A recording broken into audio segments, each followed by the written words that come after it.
یہ ثابت کرنا آسان ہو جائے کہ آج سائنس کے جن نظریات کو اہل مغرب کی تحقیقات سمجھا جاتا ہے دراصل عہد قدیم کی کاوشوں کا نتیجہ ہے جو تمام ممالک اسلامیہ میں پھیلے ہوئے ہیں۔ خود اہل یورپ نے بھی اس حقیقت کا بارہا اعتراف بھی کیا۔ یہ الگ بات ہے کہ ہم مسلمان اپنے ورثے کو بلا بیٹھے اور اپنی ہی چیزوں کو دوسروں سے مستعار سمجھنے لگے۔ شاعر مشرق ڈاکٹر اقبال نے کس دکھ کے ساتھ اس طرف اشارہ کیا، مگر وہ علم کے موتی کتابیں اپنے آبا کی، جو دیکھیں ان کو یورپ میں تو دل ہوتا ہے سی پارا۔ ناظرین کرام، اس مکمل ڈاکیومنٹری گفتگو میں اعلیٰ حضرت امام اہل سنت مجدد دین و ملت کا اپنا لکھا ہوا یہ شعر آپ کی ذات و صفات کا احاطہ کرتا نظر آتا ہے کہ انہیں جانا انہیں مانا نہ رکھا غیر سے کام، انہیں جانا انہیں مانا نہ رکھا غیر سے کام، للہ الحمد میں دنیا سے مسلمان گیا۔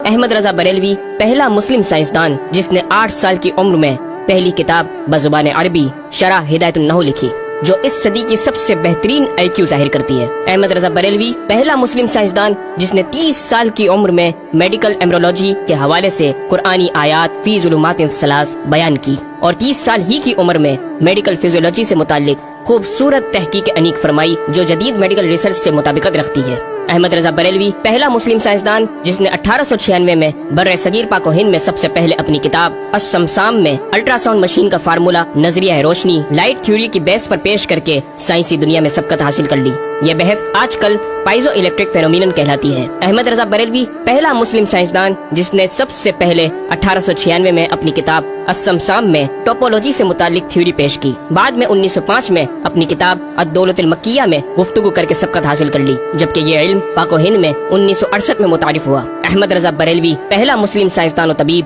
جس نے جزام لیپروسی سے متعلق 1908 میں 32 صفحات پر مشتمل اپنی تصنیف الحق المجتلی تحریر فرما کر اسلامی نظریہ غیر متعدی نان کمیونیکیبل پیش کر کے اسلام کی برتری سپریمیسی آف اسلام کو ثابت کیا، جس کی تائید آج کی میڈیکل سائنس نے بھی کر دی۔ احمد رضا بریلوی پہلا مسلم سائنسدان و طبیب جس نے طاعون پلیگ بیماری سے متعلق اپنی تصنیف مقامع الحدید میں اسلامی تحقیق کی ایسی وضاحت فرمائی جسے میڈیکل سائنس خراج تحسین پیش کرتی ہے۔ احمد رضا بریلوی پہلا مسلم سائنسدان جس نے صوتیات ساؤنڈ سے متعلق ماڈرن کمیونیکیشن سسٹم کے بنیادی اصول پر فکری بحث کو تجربات سے ثابت کیا، اور 1909 میں اپنی تصنیف الکشف الشافیہ گراموفون پر تلاوت قرآن سننے کے جواب میں تحریر فرمائی اور تحقیق کی کہ آوازیں فضا میں موجود ہیں۔ مفکر اسلام نے اس رسالے میں ابتداً فوٹوگرافی اور فونوگرافی کا فرق ظاہر کیا، نیز ساؤنڈ تھیوری پیش کر کے کان کی ساخت anatomy of the muscles tensor اور ایئر آؤٹر اور مڈل کو سماعت کے لیے ضروری بتایا، جس کی تائید جدید فزیکل سائنس نے بھی کر دی ہے۔ یہ بحث آج کل ڈیمپڈ ہارمونک موشن کہلاتی ہے،